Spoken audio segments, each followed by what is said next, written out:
The spotlight was blinding, and Kennedy Matthews stood frozen on America's biggest stage, while Marcus Whitfield circled her like a predator who had already decided on his kill. His reputation was built on viral destruction, on reducing dreams to tears with a single phrase.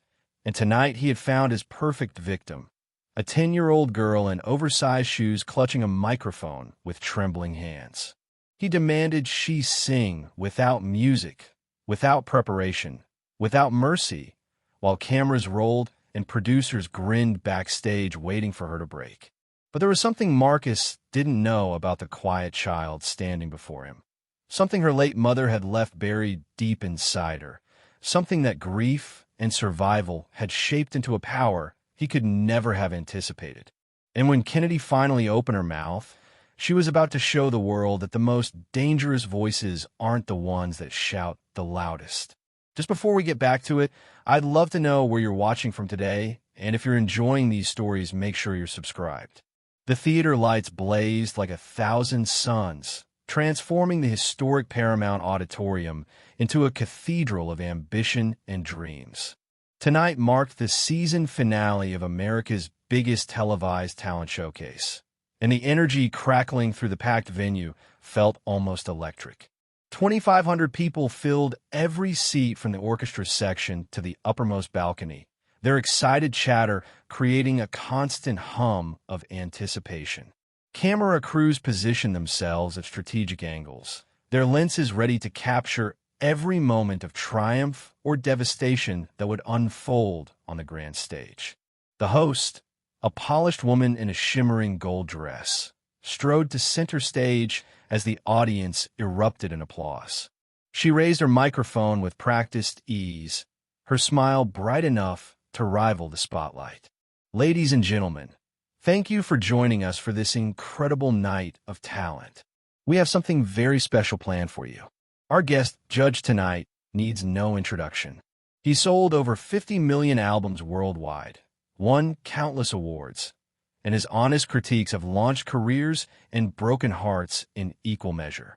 The crowd in the corner, almost invisible among the chaos, stood a young black girl who looked small even for 10 years. Her name was Kennedy Matthews, though nobody in the crowded room seemed to notice her.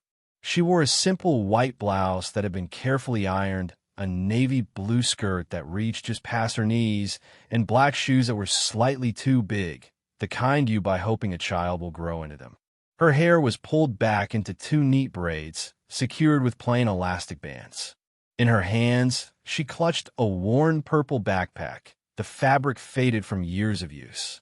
While others vocalized loudly, competing to be heard over one another, Kennedy simply hummed. The sound was so soft that anyone standing more than a few feet away wouldn't have noticed it at all.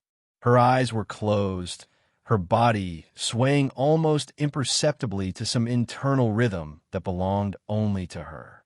A woman in her late 30s navigated through the crowd of contestants and their handlers, moving purposefully toward Kennedy. Diane Matthews had raised her knees for the past 4 years, ever since her sister passed away, and the weight of that responsibility showed in the worry lines around her eyes. She wore a simple navy dress, practical shoes, and carried herself with the quiet dignity of someone who worked hard for everything she had. Diane knelt beside Kennedy, placing a gentle hand on the girl's shoulder. Kennedy's eyes opened, revealing a depth of emotion that seemed too old for her young face. "Baby girl," Diane said softly, ensuring her voice wouldn't carry to the other contestants. "I need you to listen to me for a second." Kennedy nodded, lowering her backpack to the floor. "We're only here because you begged me to let you try," Diane continued, her voice steady but filled with concern. "I know how much singing means to you, but I also know what can happen out there on that stage. That man, the famous judge, he's not kind to people. He says things that hurt. He makes people cry on purpose because it gets him attention." "I know, Auntie," Kennedy whispered. "So, I need you to promise me something." Diane's eyes searched her niece's face. "No matter what happens out there, no matter what he says or what anyone says, you sing because you love it, not because they want something from you." not to prove anything to him or anyone else. You sing because it's yours, and nobody can take that away. You understand me?" Kennedy nodded slowly, processing her aunt's words with the seriousness they deserved. "Your mama sang the same way," Diane added, her voice softening even further. "She never sang for anyone's approval. She sang because it was how she talked to the world when regular words weren't enough." At the mention of her mother, Kennedy's expression shifted. Something flickered in her eyes, a mixture of pain and determination that made her seem suddenly older than her years. "I remember," Kennedy said quietly. "I remember singing with her." Diane pulled her niece into a quick embrace, then stood as a production assistant called out names from a clipboard. She squeezed Kennedy's shoulder one more time before stepping back to the designated area for family members. Kennedy picked up her backpack again, holding it close to her chest like a shield. Inside were a few belongings that mattered to her. A photograph of her mother singing on a street corner, her face tilted toward the sun. A small notebook filled with lyrics Kennedy had written but never shown anyone. A broken harmonica her mother had used to teach her about finding pitch in unusual places. The truth about Kennedy Matthews wasn't something she advertised or even fully understood herself. Music hadn't been a dream she chased or a talent she cultivated through expensive lessons. It had been survival, pure and simple. When her mother got sick, when the hospital machines beeped their rhythmic warnings through long nights, Kennedy had learned to match those sounds. The steady pulse of the heart monitor, the wheeze of the ventilator, the electronic chime that called nurses to other rooms. She would sit beside her mother's bed and hum along, finding harmonies in the mechanical symphony of keeping someone alive. After her mother died, Kennedy kept singing. In the basement of her aunt's apartment building, where the water heater created a low, constant drone. In the stairwell, where her voice echoed back to her in fractured layers.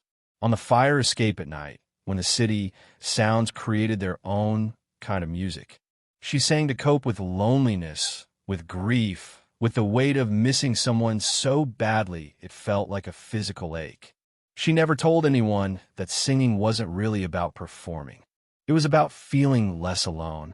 On the main stage, Marcus Whitfield was already making his presence felt.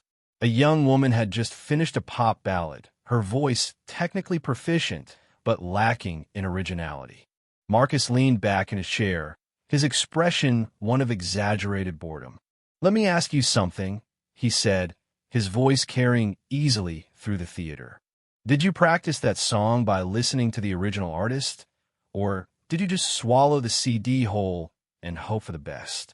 The audience laughed, some uncomfortably, others with genuine amusement. The young woman's smile faltered. "Because I've heard that exact performance, with those exact vocal runs, at least 40 times this season alone," Marcus continued. "You're not singing. You're doing karaoke without the words on the screen." The woman's eyes filled with tears. She managed a shaky thank you before walking off stage to polite applause.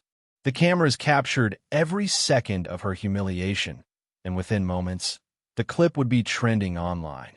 Marcus turned to the other judges with a shrug. "I'm not here to blow smoke. I'm here to tell the truth." In the production booth overlooking the theater, two producers watched the monitors with calculating expressions. David Chun, the show's senior producer, tapped his fingers against his coffee cup as he scanned through the remaining contestant list.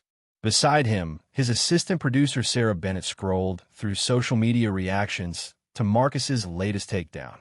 "Engagement is through the roof," Sarah said, her eyes on her tablet. "That last clip already has 50,000 shares." "Good," David replied. "But we need something bigger for the final act. Something that'll dominate the news cycle tomorrow."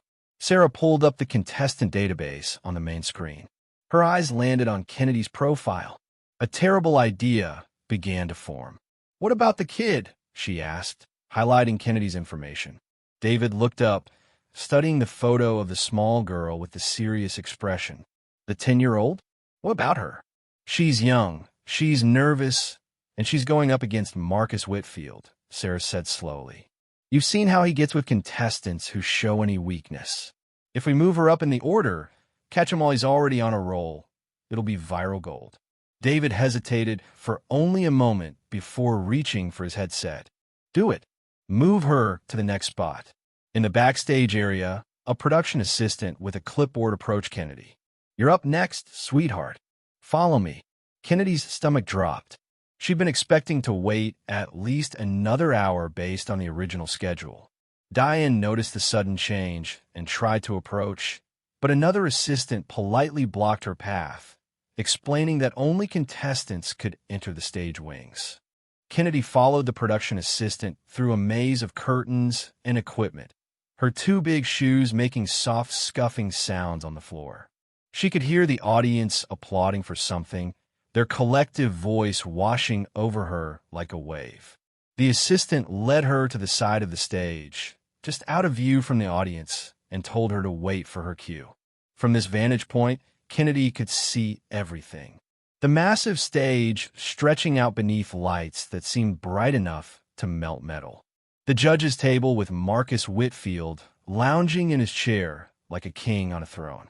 The sea of faces in the audience, indistinct but overwhelming in their sheer number. Her hands began to shake. The host's voice rang out across the theater. Our next performer is just 10 years old, and she's come all the way from the South Side to be here tonight. Please welcome Kennedy Matthews. The applause was polite, almost cautious. The audience didn't know what to expect from someone so young. Kennedy walked onto the stage, her backpack left behind in the wings on the assistant's insistence. The lights hit her like a physical force, and suddenly she couldn't see the audience anymore. They disappeared into darkness, leaving only the blinding illumination and the sound of her own heartbeat pounding in her ears. Marcus Whitfield stood up from the judge's table, grabbing his microphone as he walked toward her. He moved with deliberate slowness, like a predator circling prey. The audience watched, some leaning forward in anticipation, others exchanging uncertain glances. He stopped a few feet from Kennedy, looking down at her with an expression that might have been a smile if smiles weren't supposed to indicate warmth. "Kennedy," he said, drawing out her name like he was tasting it. "That's a powerful name. Presidential. Tell me, where are you from?" "I live with my aunt on the South Side," Kennedy began, her voice barely audible. "The South Side," Marcus interrupted, turning to address the audience instead of her. "Tough neighborhood. Probably toughens you up, right? Prepares you for moments like this." A few people laughed uncertainly.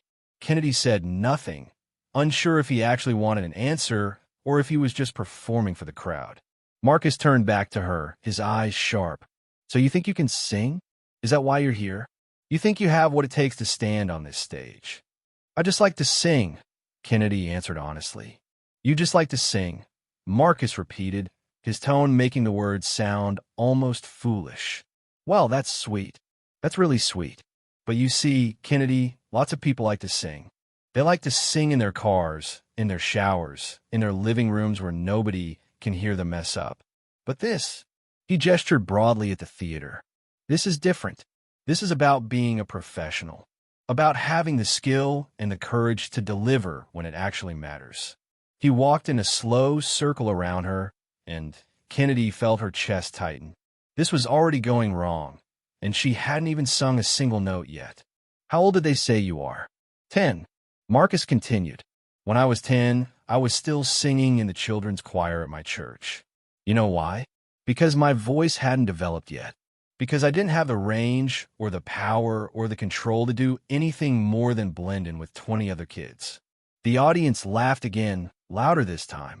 Some people were starting to enjoy the show, settling into the familiar rhythm of Marcus Whitfield destroying someone's confidence before they even had a chance to prove themselves.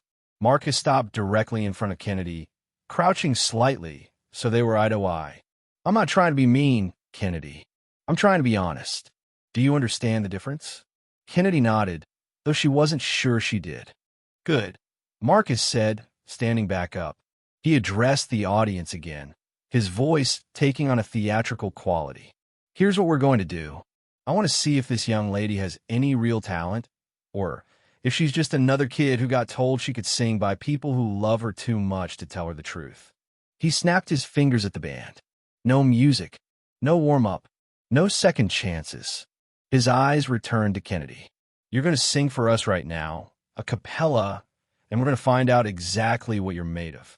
The band members exchanged glances but followed his direction, lowering their instruments. The conductor stepped back from his podium. The theater fell into a heavy silence that seemed to press down on Kennedy from all directions. Marcus walked back to the judge's table, but didn't sit down. He stood there, arms crossed, waiting. The other two judges looked uncomfortable, but they said nothing. This was Marcus Whitfield's show, and everyone knew it.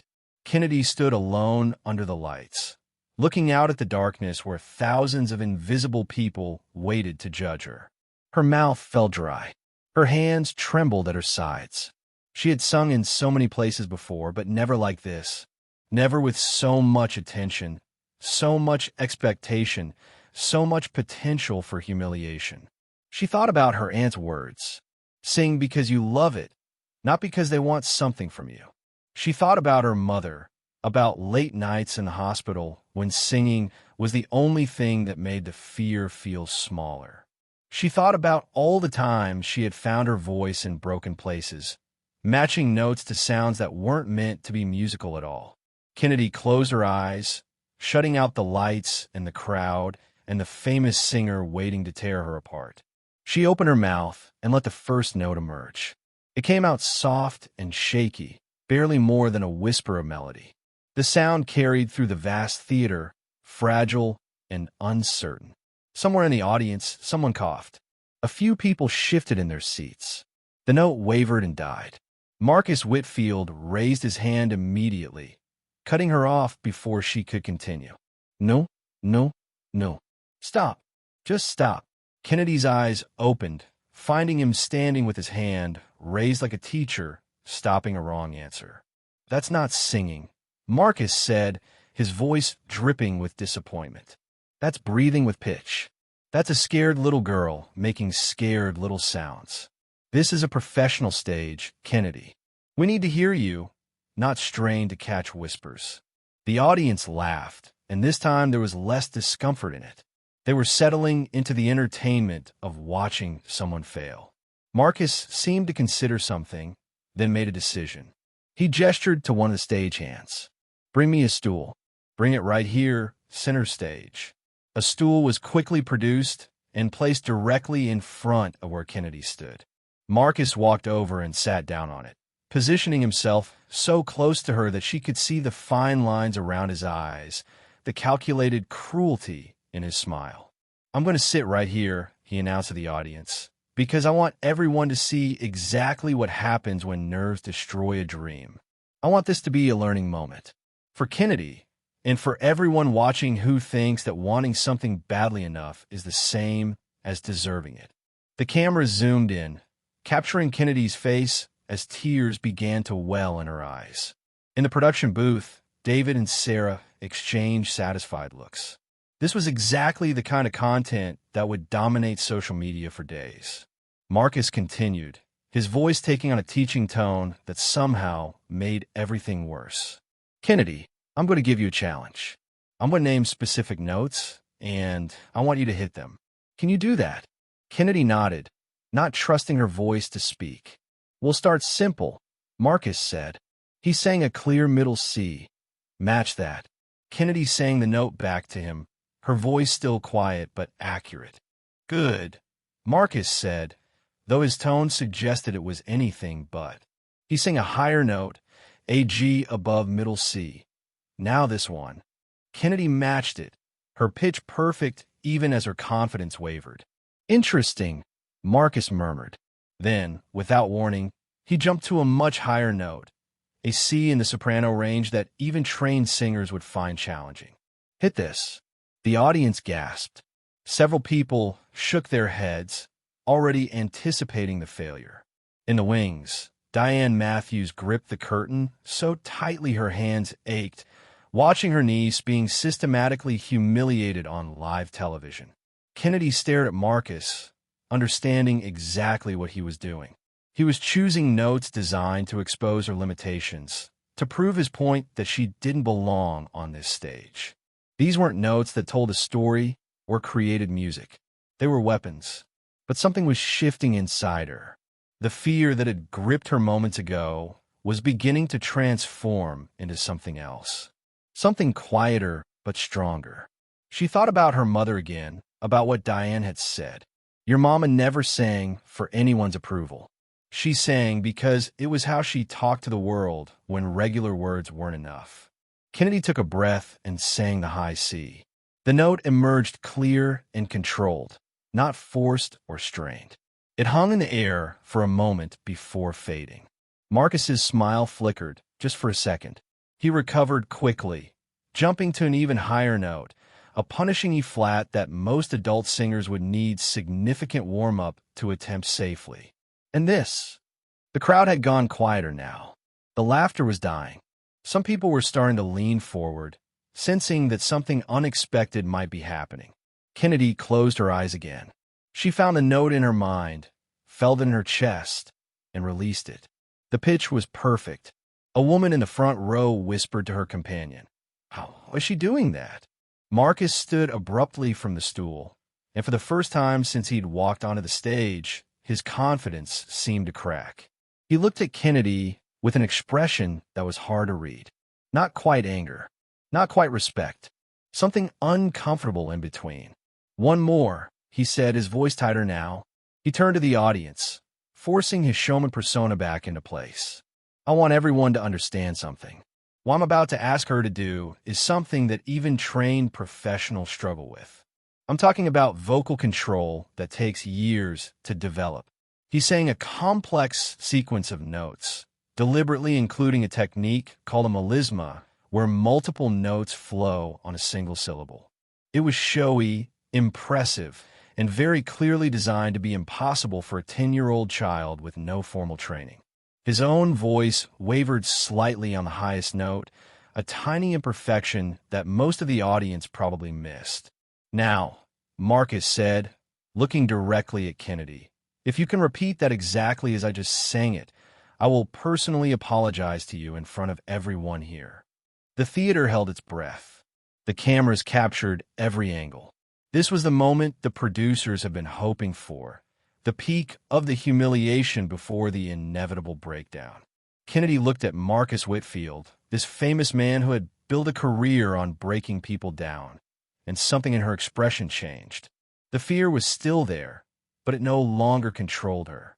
She thought about all the nights she'd spent matching impossible sounds, finding music in places it wasn't supposed to exist.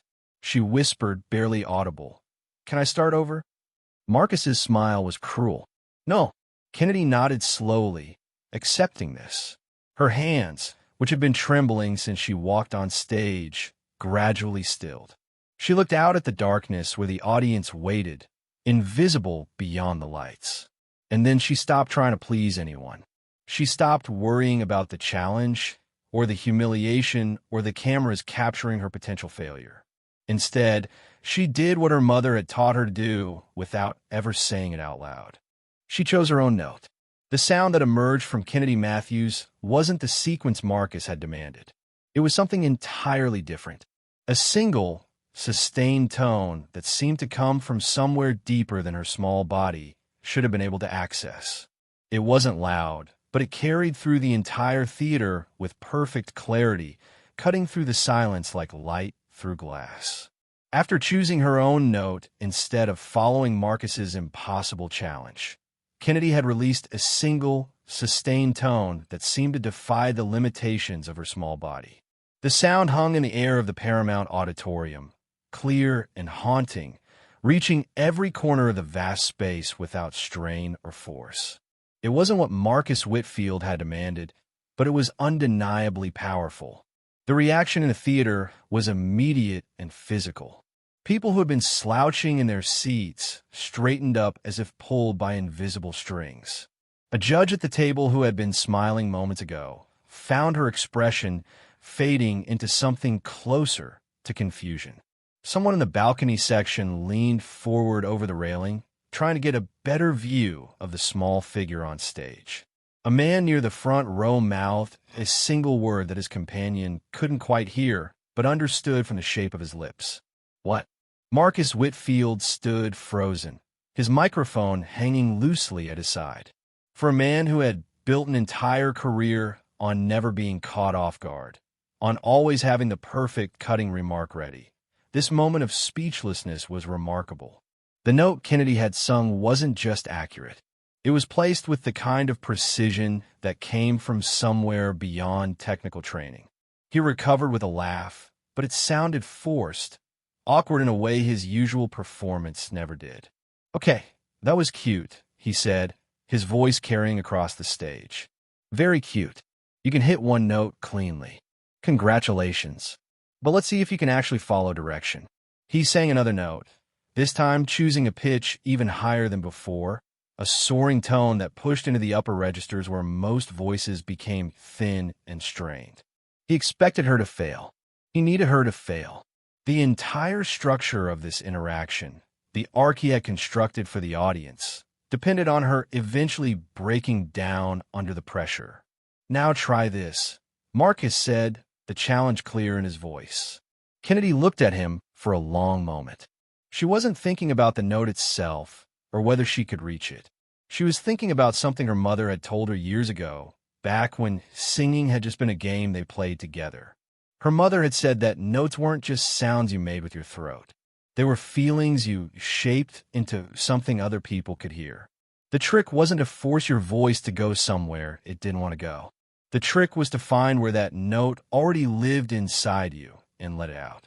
Kennedy sang the note Marcus had given her.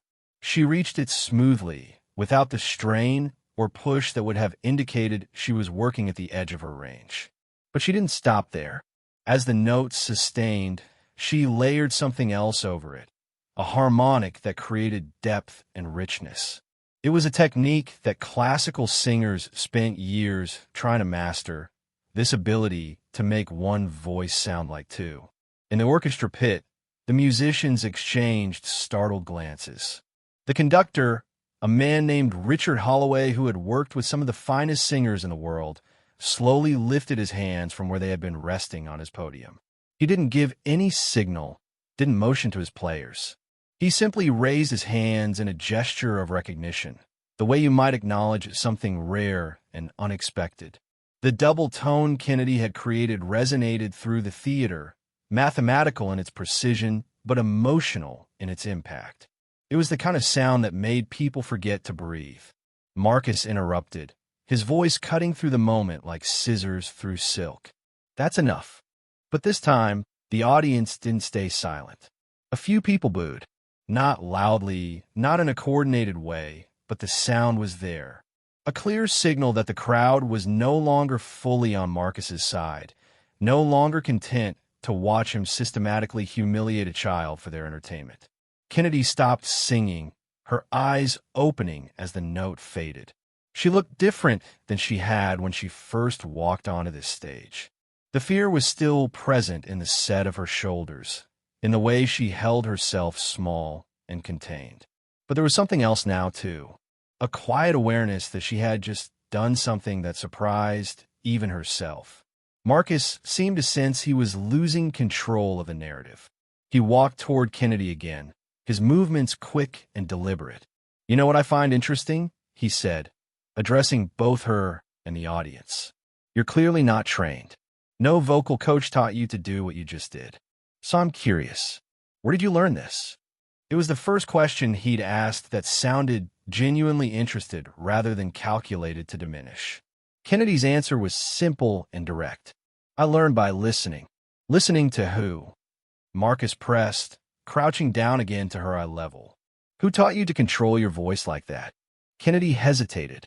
The real answer felt too personal, too raw to share with thousands of strangers. But something about the way Marcus was looking at her now, with actual curiosity instead of performative cruelty, made her consider telling the truth. "I used to sit beside my mother's hospital bed," Kennedy said quietly, her voice barely picked up by the stage microphones. "And I would match the sounds of the machines. The heart monitor that beeped every second. The ventilator that wheezed. The four-pump that clicked. I matched them because it was the only way I could stop myself from crying.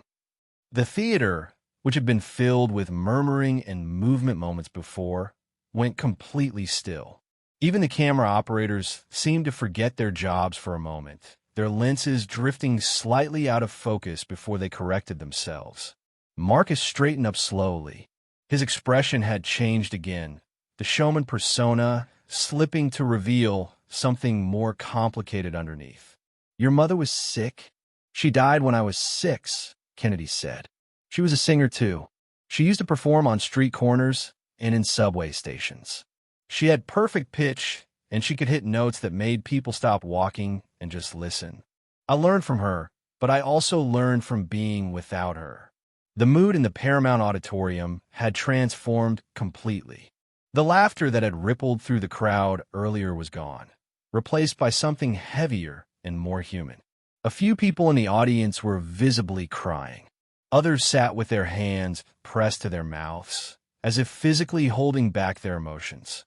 At the edge of the stage, half hidden in the wings, Diane Matthews felt tears running down her face. She had never heard Kennedy speak about her mother this openly, certainly never in front of strangers. The host of the show noticed Diane and made a quick decision. She walked over to the wings and, with a gentle gesture, invited her onto the stage. Diane hesitated. This was Kennedy's moment, and she didn't want to intrude. But the host insisted, and Kennedy's eyes found her aunt's, silently asking her to come. Diane stepped out into the lights, walking quickly to where Kennedy stood. She placed a protective hand on her niece's shoulder. The host, sensing that this moment needed careful handling, addressed Diane directly. "You've been raising Kennedy since her mother passed." "Yes," Diane said, her voice steady despite her tears. "My sister, Kennedy's mother, was an extraordinary person. She had a gift for music that I never fully understood. She could hear things in the world that most people missed. The rhythm in rain hitting windows, the melody in car engines, the harmony in conversations happening around her. She turned all of it into songs. And she taught Kennedy?" the host asked. "Not formally," Diane explained. "Kennedy was so young when her mother got sick. But they sang together all the time. In their apartment, walking to the grocery store, sitting on the bus. My sister used to say that singing was how she stayed connected to everything that mattered. After she died, Kennedy kept singing. I think it was the only way she knew how to keep her mother close." Marcus Whitfield had moved away from Kennedy and Diane, retreating toward the judge's table. But he wasn't sitting down. He stood there, one hand gripping the edge of the table, his knuckles white with pressure. Something about Kennedy's story had affected him in a way that nothing had in years. The audience couldn't see his face clearly from their seats, but the cameras caught it. The slight tightening around his eyes, the way his jaw clenched, the careful control he was exerting to maintain his composure. When he finally spoke, his voice was quieter than it had been all night. "You don't sing like someone who was trained. You sing like someone who survived." The words landed with unexpected weight. Kennedy looked at Marcus, trying to understand if this was another setup, another way to make her feel small. But his expression seemed genuine, stripped of the earlier cruelty. In the production booth high above the theater floor, David and Sarah were having a rapid, whispered argument. The show had veered completely off script. The commercial break they had scheduled was approaching, but the moment happening on stage felt too raw, too important to interrupt. At the same time, sponsors expected their airtime. Contracts had been signed. David made a decision. He pressed the button on his headset that connected him to the director. "We're going to break," signaled the host. But before the host could receive the message and act on it, Marcus Whitfield did something unprecedented. He took his microphone and addressed the audience directly, bypassing the show's producers entirely. "No break," he said loudly, his voice cutting through the theater. "We're not cutting away from this." David swore under his breath. Marcus had just overridden him on live television, and there was nothing he could do about it without causing an even bigger scene. Sarah was already tracking social media engagement on her tablet, and the numbers were astronomical. Whatever was happening down on that stage, people couldn't look away. Marcus walked back toward Kennedy, but this time he kept his distance, respecting the space between them. "I want you to sing something else," he said. "Not notes I choose. Not a test or a challenge. Something real. Can you do that?" Kennedy glanced at her aunt, uncertain. Diane squeezed her shoulder gently, leaving the choice to her. "I don't know many real songs," Kennedy admitted. "I mostly just sing things I make up." "Then sing something you made up," Marcus said. "Something that tells us who you are."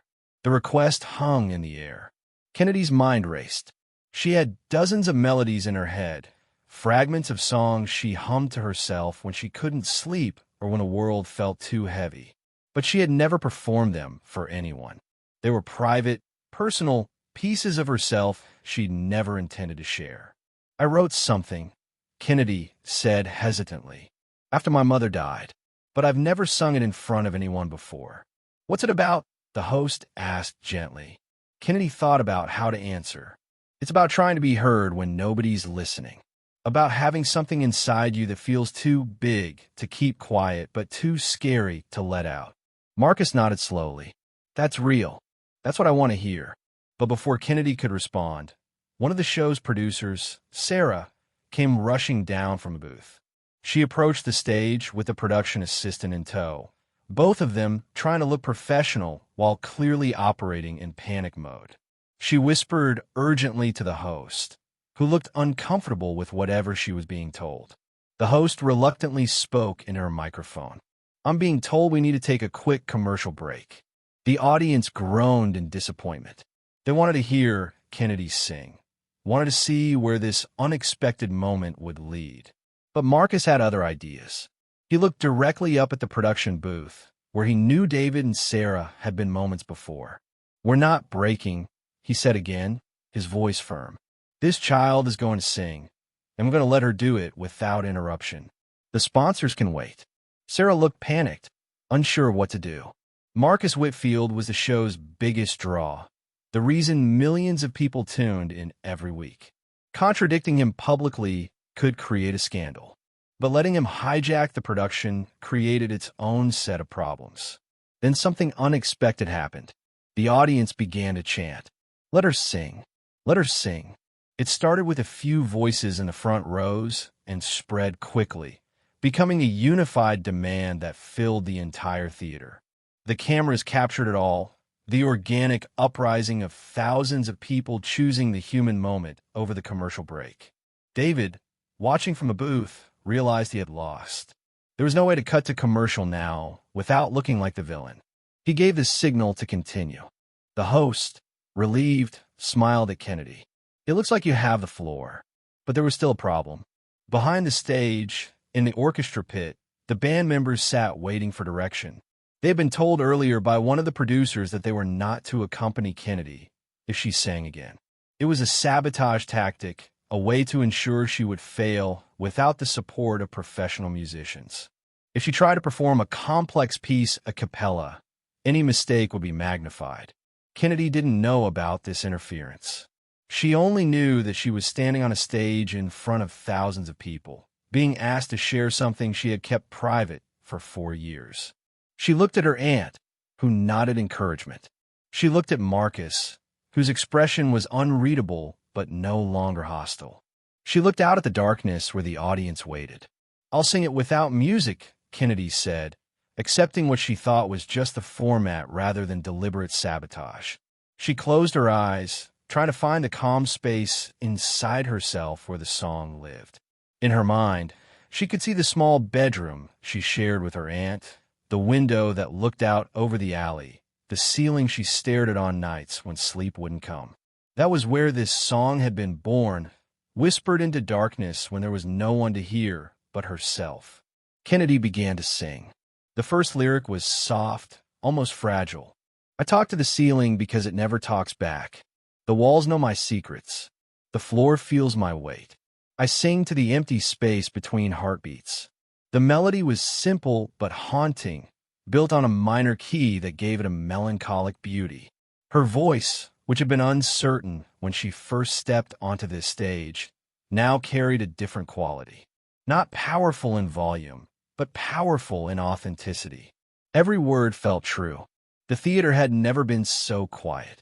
Not a single person coughed or shifted or whispered to their neighbor. The usual ambient sounds of a live venue, the rustle of programs and the creak of seats, had vanished entirely. Thousands of people were holding their breath. Kennedy moved into the second verse, her voice growing slightly stronger. They tell me be quiet, be small, be less. But I've got something inside me that won't compress. It sounds like my mother. It sounds like me. It sounds like everything I'm afraid to be. As she sang, something remarkable happened in the orchestra pit.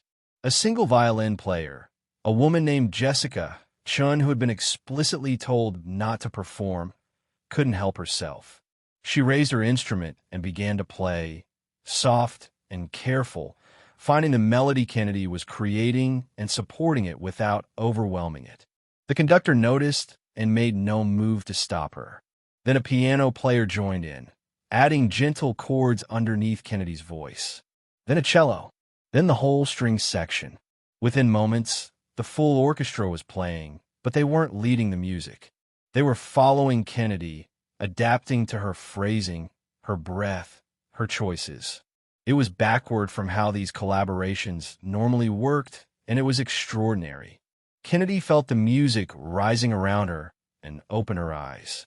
She saw the orchestra playing, saw the conductor watching her instead of leading his musicians, and something unlocked inside her.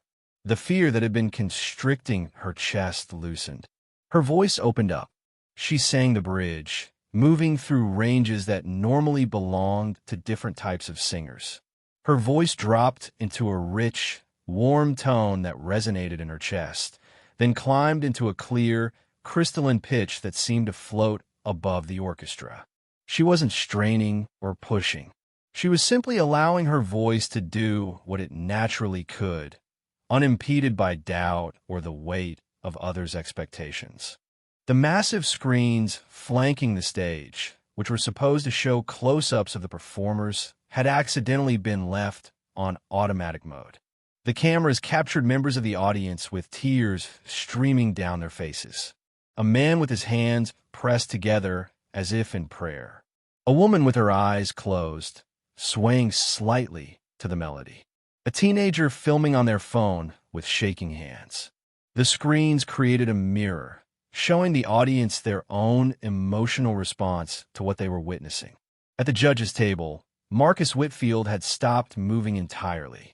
He stood like a statue, his eyes fixed on Kennedy, but his mind somewhere else entirely. The confident, aggressive persona he wore like armor had cracked wide open.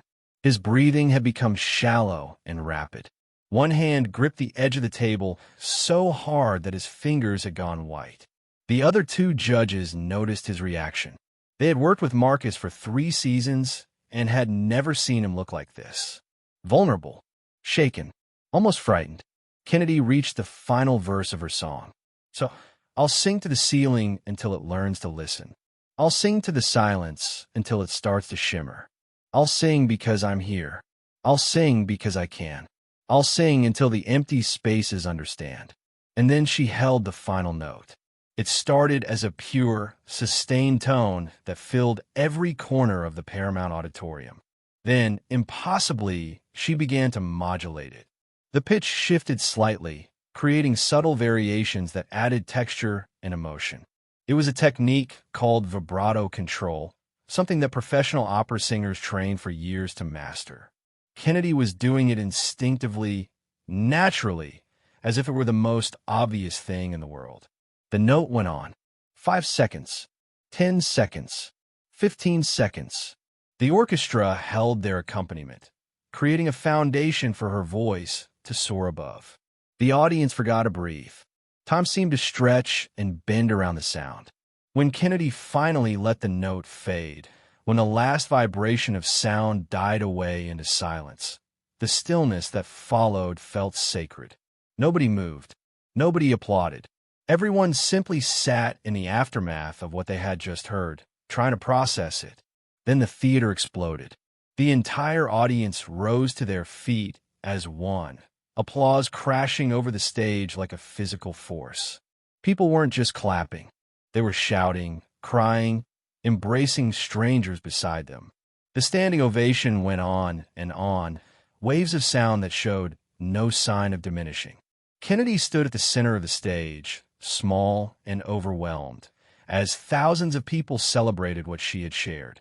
Diane wrapped her arms around her niece, tears flowing freely down her face. The orchestra members were standing too, applauding with their instruments raised in salute. But Marcus Whitfield wasn't clapping. He was standing completely still, his face drained of color, staring at Kennedy with an expression that looked almost like grief. While everyone around him celebrated, he seemed to be experiencing something entirely different, something painful and profound. After what felt like an eternity, the applause began to settle. People slowly returned to their seats, though the energy in the room remained electric. The host, recognizing that something historic had just occurred, knew she needed to handle this moment carefully. She approached Marcus first, extending her microphone toward him. "Marcus, you've heard thousands of voices on this show. What did you just witness?" Marcus didn't respond immediately. He seemed to be struggling with something internal, some battle between his public persona and whatever he was genuinely feeling. When he finally spoke, his voice was rough, barely controlled. "I need to say something," he began, looking directly at Kennedy. "And I need everyone to hear this." The audience quieted again, leaning forward to catch his words. Marcus took a deep breath. "I've spent 20 years in this industry. I've worked with the best vocal coaches, the most talented producers, the finest musicians in the world. I've won awards. I've sold millions of albums. I've built a career on being the best at what I do." He paused, his jaw working as if the next words were physically difficult to say. "But I spent my entire life protecting my voice, guarding it, building walls around it so nobody could touch it or diminish it or take it away from me. I used my talent as a weapon to keep people at a distance, to prove I was better, to make sure nobody could hurt me the way I've hurt others." The confession was unexpected, raw in a way that made the audience uncomfortable. This wasn't the Marcus Whitfield they knew from television. "Tonight," he continued, his eyes never leaving Kennedy, "I watched a 10-year-old child walk onto this stage and do something I've never been able to do. She didn't protect her voice. She didn't use it as a weapon. She just opened herself up and let us hear who she really is. No argument, no defense, just truth." He walked toward Kennedy slowly, each step deliberate. When he reached her, he did something that shocked everyone in the theater. He knelt down, bringing himself to her eye level, making himself smaller than her. "I spent the last hour trying to break you," Marcus said, his voice thick with emotion. "I try to humiliate you because that's what I do. That's who I've become. But you didn't break. Instead, you showed me something I've been too afraid to show anyone for 2 decades." Tears were running down his face now, no longer contained. "I met a voice tonight that I couldn't touch. Not because it's better than mine, but because it comes from a place I've forgotten how to access. A place of pure, undefended honesty." The audience sat in stunned silence. Many were crying themselves, moved not just by Kennedy's performance, but by the unexpected vulnerability of this man they thought they knew. Marcus stood up, turning to face the crowd. He raised his microphone, and when he spoke, his voice carried to every corner of the theater.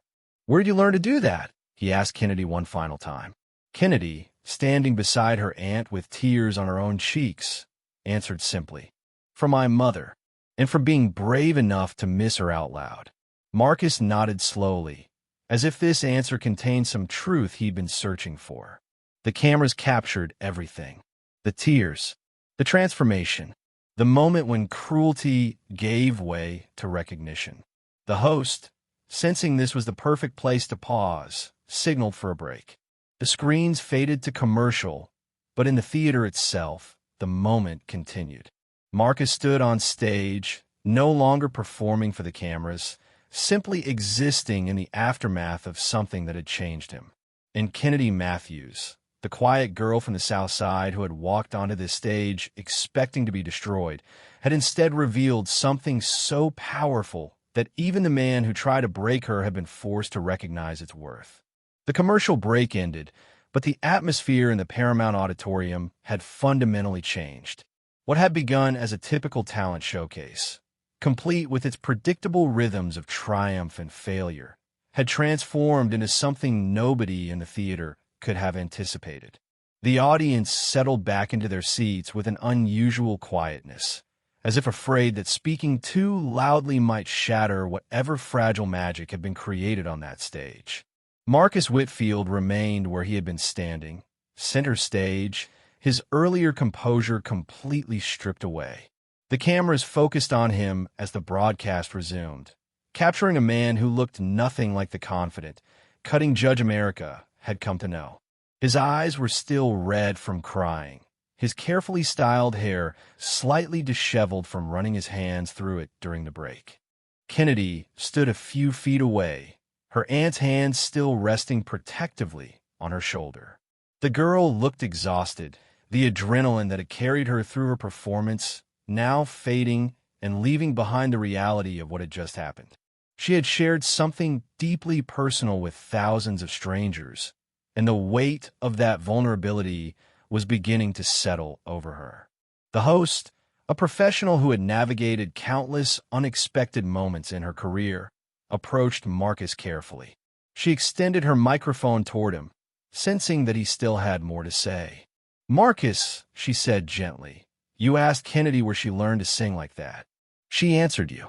But I think everyone here wants to know why that question mattered so much to you." The silence stretched as Marcus considered his response. He looked out at the audience, then back at Kennedy, and finally down at his own hands as if they might contain the words he was searching for. "Because I recognized something," he said finally, his voice quiet but clear enough for the microphones to capture.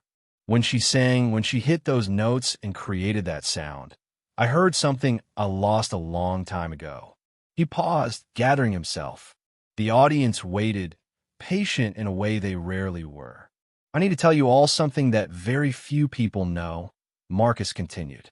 "When I was younger, before my first album, before any of the fame, I had the same vocal range Kennedy just demonstrated.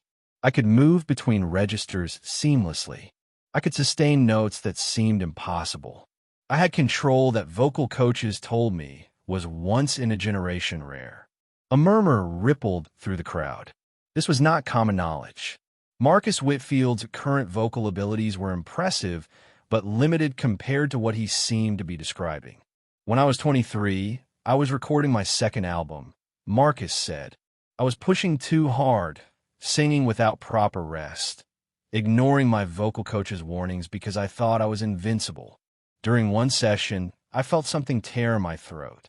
It wasn't dramatic, just a small pop, like a rubber band snapping." Kennedy watched him intently, her young face showing an understanding that seemed beyond her years. "The doctor said it was a minor injury to my vocal cords," Marcus continued. "Treatable, but I needed complete vocal rest for 3 months. No singing, no talking, nothing. But I had tour dates booked, contracts signed, investors expecting returns. So I ignored their advice. I pushed through the pain, modified my technique to work around the damage, and convinced myself I was fine." He laughed bitterly. "And I was fine in a way. I could still sing. I could still perform.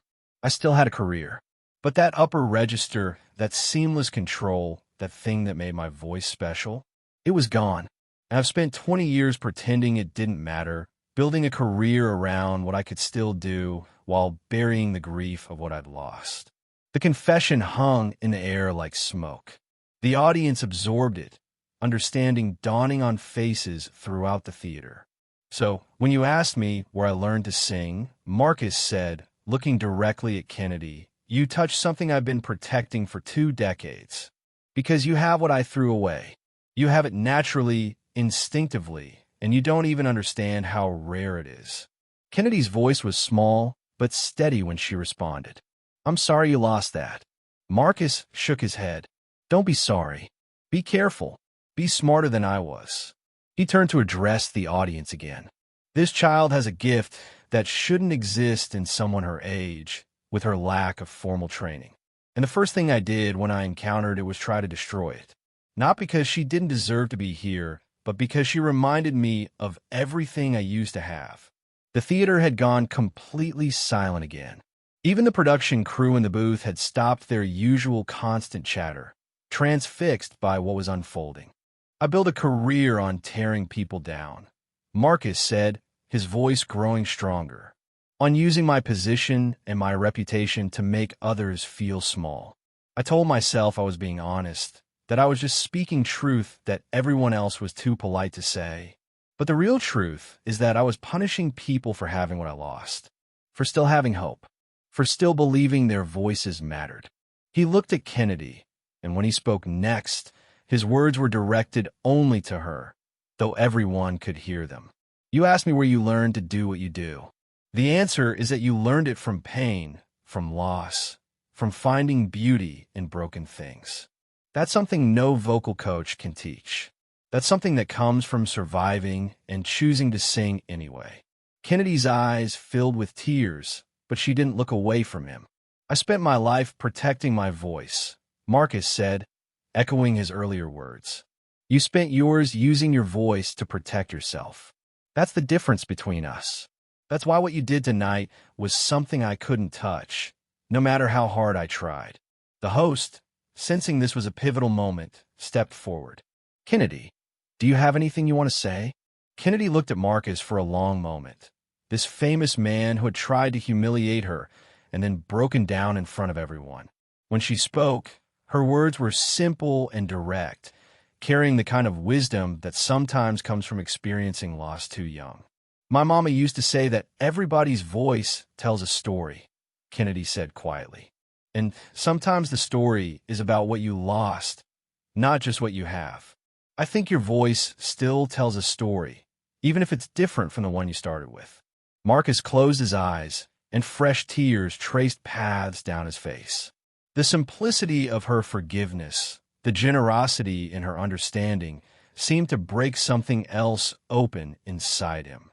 The host turned to the camera, recognizing that this moment needed to breathe. We're going to take a short break, she announced. When we come back, we'll hear from our other judges and continue with tonight's showcase. As the screens faded to commercial and the stage lights dimmed slightly, Marcus walked over to Kennedy. He knelt down again, bringing himself to her height, away from the microphones, in a moment that only those immediately nearby could witness. He spoke to her in a voice meant only for her ears. Thank you, he said, for showing me what I'd forgotten, for being brave enough to be vulnerable, and for reminding me why any of this matters in the first place. Kennedy nodded, accepting his gratitude with the same quiet grace she had shown throughout the entire night. Diane, watching this exchange, felt her heart breaking and healing at the same time. Her niece, this small girl who had lost so much, had somehow managed to reach through the armor of one of the most guarded men in the entertainment industry. During the commercial break, chaos erupted backstage. Producers David and Sarah were in heated discussion with network executives who had been watching the broadcast from remote locations. Phone calls were being made. Social media metrics were being analyzed in real time. The clips of Kennedy's performance and Marcus's confession were already spreading across the internet like wildfire. But there was a problem, a significant problem that was becoming clearer with each passing minute. Sarah pulled up engagement numbers on her tablet, her face pale as she showed them to David. Look at the comments. Look at what people are saying. David scanned through the rapidly scrolling feed. The vast majority of responses were positive, praising Kennedy's talent and Marcus's unexpected vulnerability. But there was a substantial portion that was angry, furious, even. They're calling us monsters, Sarah said, her voice shaking slightly. People are saying we deliberately set up a child to be humiliated for ratings. They're demanding we be fired. David scrolled further, seeing hashtags trending that called for boycotts of the show sponsors. Major brands that had paid millions for advertising slots were being tagged in posts demanding they pull their support unless the producers were held accountable. "This wasn't supposed to happen like this," David muttered. "We thought Marcus would mock her, she'd cry. It would go viral. Everyone would move on. We didn't expect her to be actually talented. We didn't expect him to break down." Sarah looked at him with barely concealed contempt. "We used a 10-year-old as bait for a viral moment. What did you think was going to happen?" The network executives were now demanding that David and Sarah make a public statement, but they were divided on what that statement should say. Some wanted a full apology. Others wanted to spin the narrative, to claim that everything that happened was meant to showcase Kennedy's talent all along. A few suggested throwing Marcus under the bus, painting him as a rogue element who went off script. None of these options felt right, and the clock was ticking. The commercial break would end in minutes, and the broadcast would resume with or without a plan. Back on stage, as crew members prepared for the next segment, Marcus remained near Kennedy and Diane. He wasn't talking, simply standing there as if he had nowhere else he needed to be. The other two judges approached him during the break, their expressions concerned. "Marcus, are you okay?" asked Jennifer Wells, a pop singer who had been judging alongside him for 2 seasons. "No, Marcus Anserdanisti. But I think that's the point." The third judge, a music producer named Robert Hayes, put a hand on Marcus's shoulder. "That was brave what you just did, exposing yourself like that." Marcus shook his head. "It wasn't brave. It was necessary. I've been carrying that lie for so long, I'd almost convinced myself it was the truth. That I chose this version of my voice, that I was satisfied with what I became." Watching her sing stripped away all my excuses. Jennifer looked over at Kennedy, who was quietly talking with her aunt. "She's extraordinary. I've never heard anything like that from someone so young." "She shouldn't be extraordinary," Marcus said, and there was something dark in his tone. "She should be a normal kid who likes to sing. But the industry, the way we do things, the systems we've built, they don't allow for that. We'll turn her into a commodity before she's old enough to understand what she's losing." Robert frowned. "Are you saying she shouldn't pursue this? With a voice like that?" "I'm saying she deserves better than what we're going to offer her," Marcus replied. "Better than what I became. Better than this machine that chews up talent and spits out products." The lights began to brighten, signaling that the commercial break was ending. The host took her position center stage, and the judges returned to their table.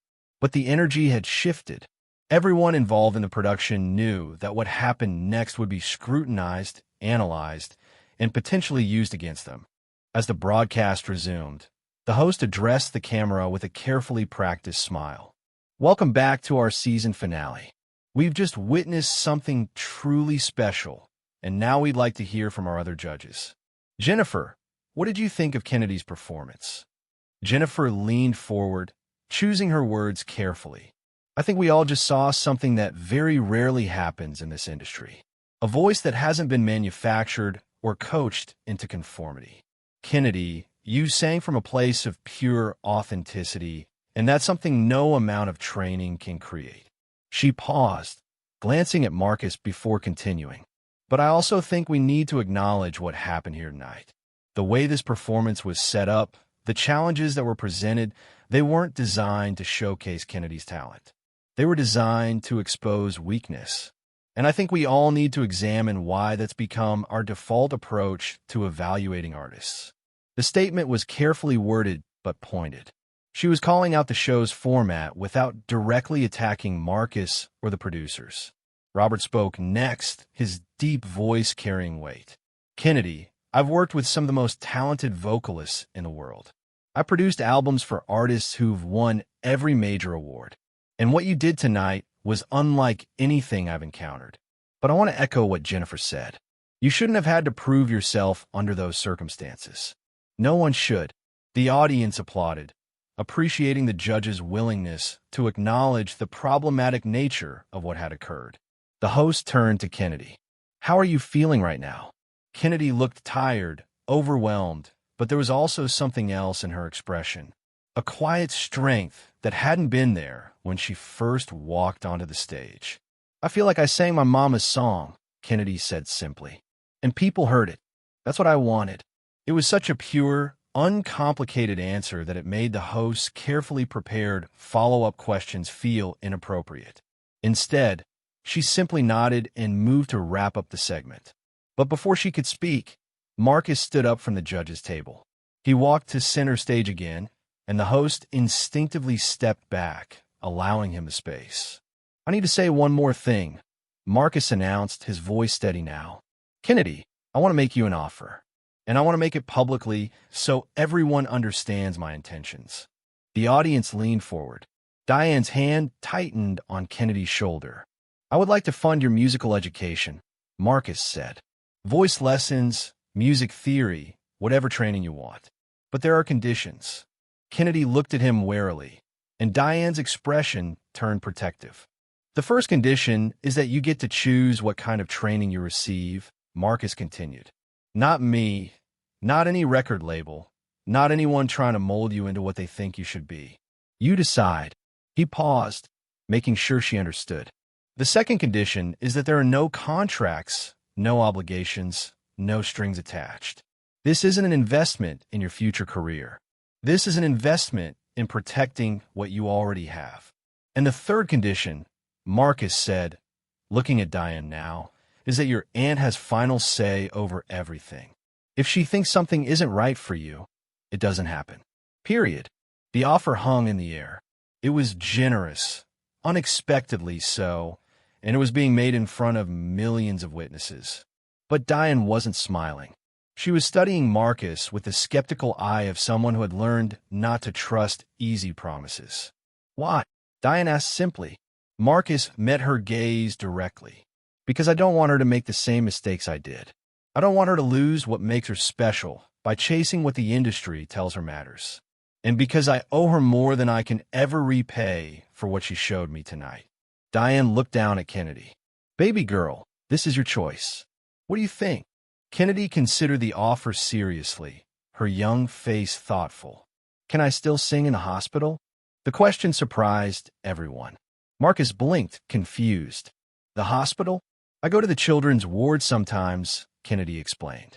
"And I sing for the kids who are sick. It makes them feel better. If I do training and stuff, can I still do that?" Marcus's expression softened. "Yes, absolutely yes. And can I still sing in the stairwell at home? That's where my voice sounds best." "Wherever you want," Marcus confirmed. Kennedy looked at her aunt, then back at Marcus. "Okay, but Auntie Diane is in charge." Marcus nodded, relief visible on his face. "Deal." The audience erupted in applause, but not everyone was celebrating. In the production booth, David and Sarah watched this exchange with growing alarm. Marcus Whitfield, their star judge, had just made a commitment on live television that had nothing to do with the show. He positioned himself as Kennedy's protector, which implicitly framed the producers as potential threats. Sarah's phone was buzzing constantly with messages from network executives and sponsors. The tone of those messages was shifting from concern to angry. Several major advertisers were threatening to pull their spots from future episodes unless the show issued a formal apology for how Kennedy had been treated. David made a decision. He grabbed his headset and connected to the host. "We need to address this now, before we lose complete control." The host, receiving the message in her earpiece, looked uncomfortable but nodded slightly. She stepped forward as the applause died down. "I think we all need to acknowledge something," she said, her voice carrying a weight that hadn't been there earlier in the broadcast. "What happened tonight was not what anyone expected, and I think we owe Kennedy and her family an apology." She looked directly at the camera. The way this performance was structured, the challenges that were presented, they weren't fair.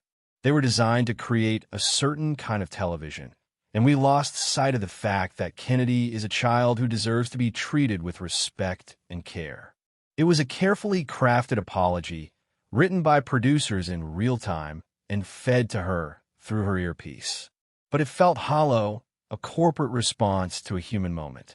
Diane stepped forward, gently moving Kennedy behind her. When she spoke, her voice was calm but firm. "I appreciate the apology," she said, "but I want everyone to understand something.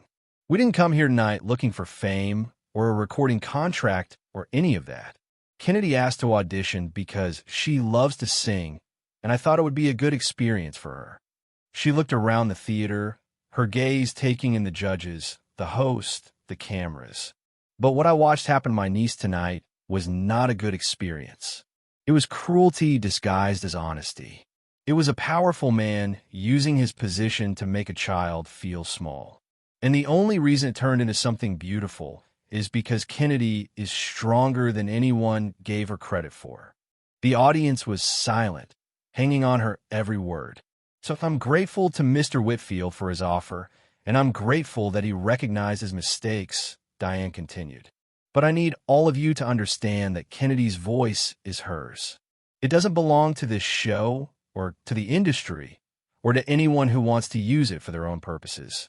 She gets to decide what she does with her gift. Not me, not him, not anybody else." She pulled Kennedy close. "And if anyone tries to take that choice away from her, they'll have to go through me first." The audience erupted in the loudest applause of the night. People were on their feet again, not just celebrating Kennedy, but celebrating Diane's fierce protection of her. Marcus watched this display with an expression that mixed admiration with shame. He realized that while he had been worried about Kennedy making his mistakes, Diane had already built protections around her niece that he'd never had. The girl wasn't vulnerable. She was loved, protected, and grounded in a way that made her strength possible. As the applause continued, the cameras captured it all. The protective aunt and her gifted niece. The humble judge who had found unexpected redemption. The audience of thousands who had witnessed a transformation they would talk about for years. In the production booth, David and Sarah knew they had lost control of their show. What was supposed to be a carefully managed spectacle had become something raw and real, something that exposed the machinery behind the entertainment rather than hiding it. The question now wasn't how to spin the narrative. It was how to survive what they had created. And outside the theater, across the internet, in millions of homes where people had watched this unfold in real time, the conversation was just beginning. Clips were being shared. Opinions were being formed. The story of Kennedy Matthews and Marcus Whitfield was spreading beyond anyone's ability to control it. The girl with the voice that shouldn't exist had changed everything, and there was no going back. The broadcast ended at 11 o'clock, but the real story was just beginning. Within minutes of the show's conclusion, Kennedy's performance began spreading across the internet with a velocity that shocked even the most experienced social media analysts. The clip of her singing her original song, the moment where Marcus broke down and Diane's fierce defense of her niece were being shared thousands of times per minute. By midnight, 3 hours after Kennedy had walked off that stage, the video had been viewed over 10 million times across various platforms. Twitter was flooded with commentary. Facebook groups dedicated to vocal technique were analyzing her performance frame by frame. Reddit threads stretched into hundreds of comments debating the ethics of what the show had done. TikTok users were attempting to recreate her sustained notes, failing spectacularly, and posting their attempts with captions like, "How did a 10-year-old do this?" But the conversation wasn't just about Kennedy's talent. It was about everything that had surrounded it. The deliberate setup, the cruelty, the transformation. People were angry in a way that surprised the network executives who monitored these things. A music journalist named Patricia Hernandez posted a thread that went viral in its own right. What we witnessed tonight wasn't a talent show. It was a morality play about how the entertainment industry destroys what it should protect. Marcus Whitfield tried to break a child on live television, and when he couldn't, he had to confront what he'd become. That's the real story here. The backlash against the show's producers intensified overnight. Advertisers began pulling their commitments for future episodes. Coca-Cola issued a statement saying they were suspending their sponsorship pending a full investigation into how contestants were treated. Toyota followed suit within hours. By morning, The show had lost nearly 40% of its advertising revenue. David and Sarah were called into emergency meetings with network lawyers. Their jobs hung in the balance as executives tried to determine how much of the setup had been deliberate and how much they could plausibly deny. Emails were being reviewed. Text messages were being subpoenaed. The machine that had created countless viral moments was now being examined under a microscope it couldn't escape. But while corporations scrambled to protect themselves and producers faced consequences, Kennedy Matthews was simply trying to sleep. She lay in her small bedroom, the one she shared with her aunt in their modest apartment on the South Side, staring at the ceiling she had sung about. Diane sat on the edge of the bed, stroking her niece's hair the way she had done every night since Kennedy came to live with her. "Auntie," Kennedy whispered into the darkness, "did I do something wrong?" Diane's hand stilled. "Baby girl, why would you think that?" "Because everyone's so mad. I see it on your phone, all the comments and things. People are fighting about what happened. I just wanted to sing." Diane felt her heart break a little. She lay down beside Kennedy, pulling her close. "You didn't do anything wrong. Not one single thing. You were brave and honest and beautiful up there. The people who are mad, they're mad at the grown-ups who should have protected you better. They're mad at a system that treats children like you as entertainment instead of human beings." "Is Mr. Whitfield in trouble because of me?" Kennedy asked. "No, sweetheart. Mr. Whitfield is facing consequences because of choices he made long before he met you. But I think you helped him see things he needed to see. That's not your fault. That's actually a gift you gave him." Kennedy was quiet for a moment, processing this. "My mama used to say that singing could heal people. I never really understood what she meant before." "Your mama was right," Diane said softly. "And tonight you proved it." They lay together in the darkness, and eventually Kennedy's breathing deepened into sleep. But Diane stayed awake, her mind racing with worry about what would come next. The offers had already started arriving. Record labels wanting to sign Kennedy. Talent managers promising to make her a star. Voice coaches claiming they could refine her natural ability into something even more extraordinary. Diane had ignored all of them. She remembered what Marcus had said about the industry chewing up talent and spitting out products. She saw it clearly now, the machine that would try to take this small girl with her genuine gift and transform her into something marketable, something controlled, something that fit their templates. She wouldn't let that happen. Whatever it cost, whatever opportunities they had to turn down, Kennedy would keep her voice.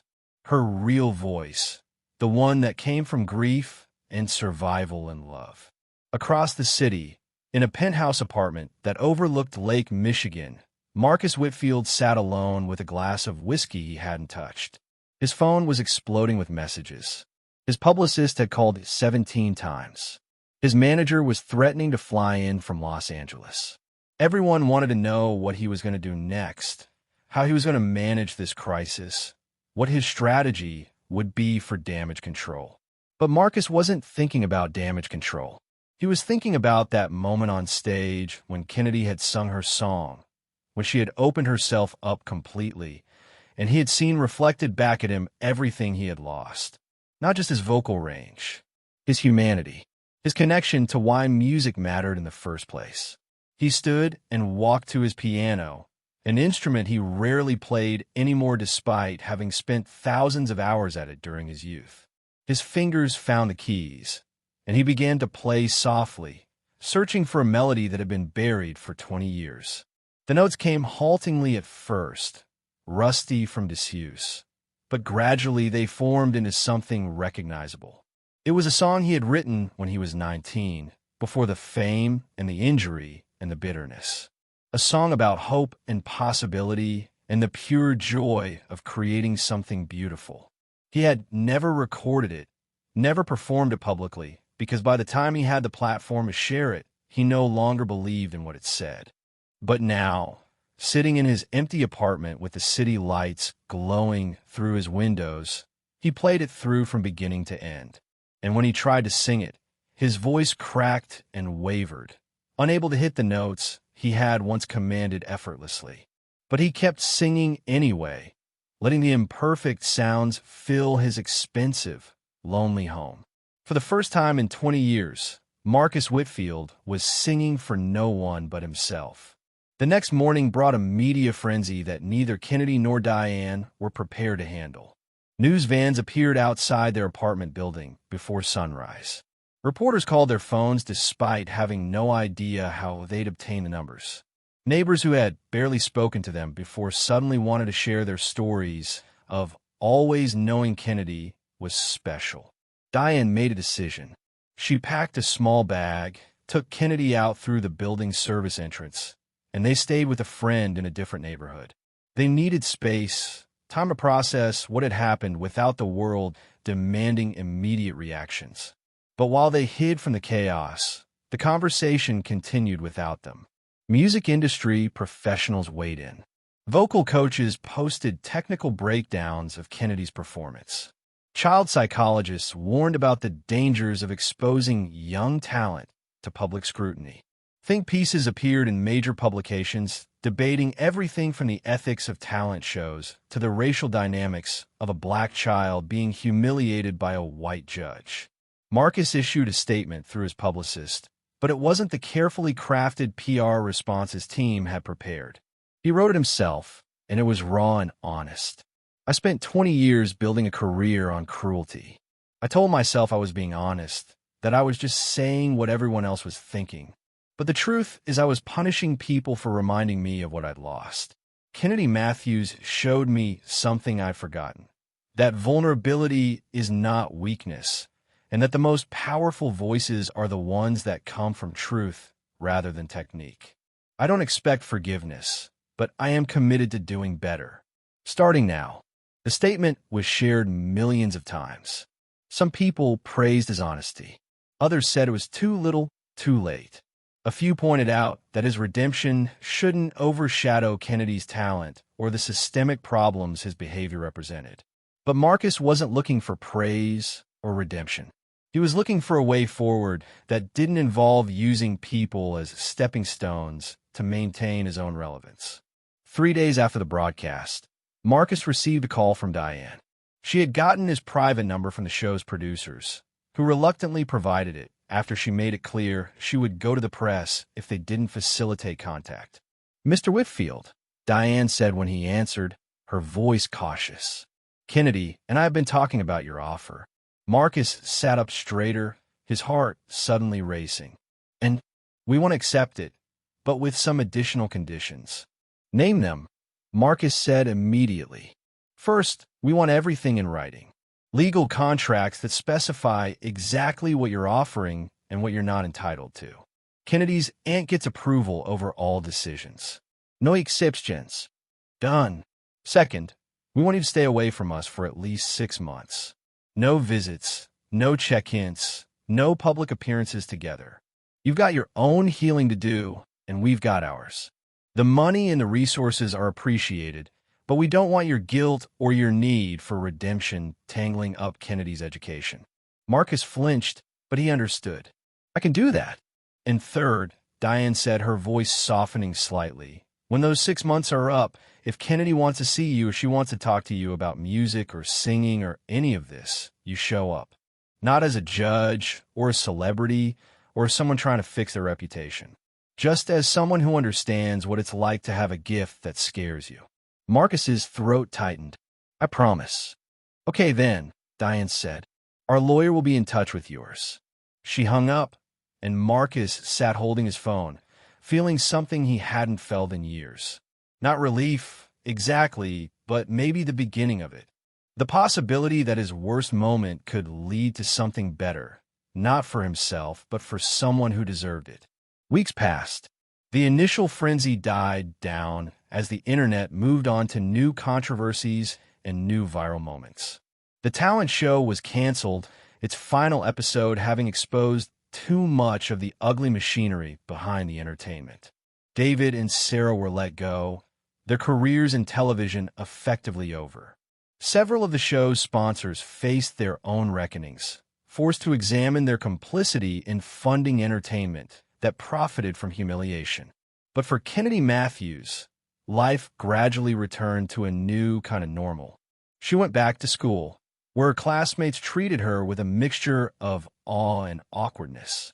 She continued singing at the children's hospital ward, where the sick kids didn't care about viral videos or industry politics.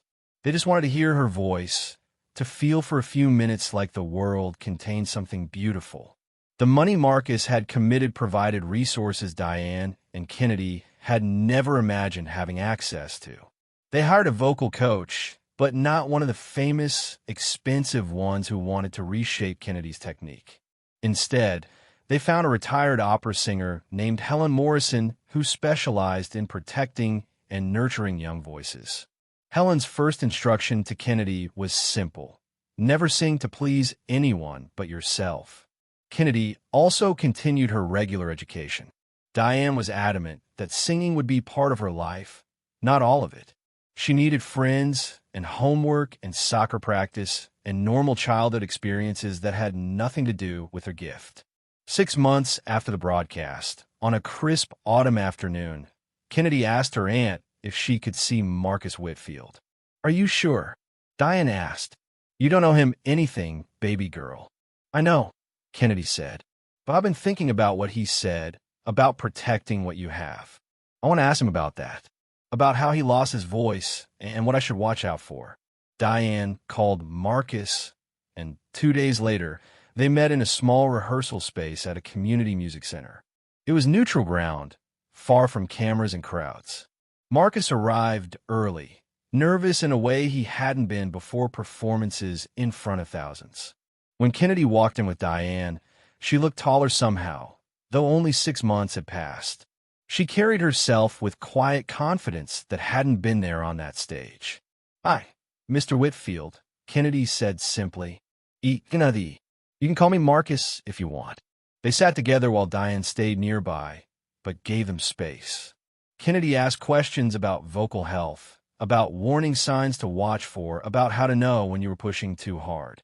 Marcus answered honestly, sharing details about his injury that he'd never told anyone, not even his closest friends.